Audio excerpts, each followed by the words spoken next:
રજૂઆત કરો. બીજું તમારા કોચરબના ઠાકોરવાસમાં દેશી દારૂનો અડ્ડો ચાલે છે. એ રેડ પડાઈ દેશું, મળી બીજું બાબુ ઠાકોરનો બીજો કોચરબમાં દારૂનો અડ્ડો ચાલે છે. ત્રીજો અડ્ડો ચાલે છે ઇંગ્લિશનો ઝાલાનો. જ્યાં દારૂ ચોથો ચાલે છે કોચરબમાં ભીલવાસનો કેમ ચાલે છે એ જવાબ પૂછવા આવે છે. કેમ દારૂના અડ્ડા ચાલે છે?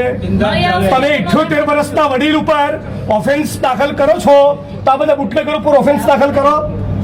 હે પછી ખુલ્લા બધા ચાલે છે ને? ચાલે છે બધા. હા, પછી વિશાલ મહેતાનો અડ્ડો ચાલે છે. કેમ અડ્ડા ચાલે છે? જવાબ આપો. જ્યાં દારૂ વેચાતો હશે અમારા ધ્યાનમાં આજે અત્યારે બધું બંધ કરાવો. કોણ છે એનો વહીવટદાર?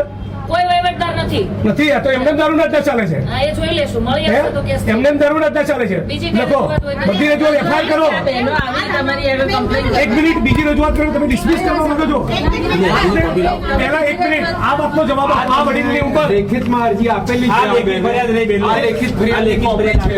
તમારે જે રજૂઆત હોય ઈ તમે આપી દો. બરાબર છે? રજૂઆત લેખિત તમે એફઆઈઆર દાખલ કરો. તમે જ્યાં દારૂ વેચાતો હશે ત્યાં મળી આવશે તો કેસ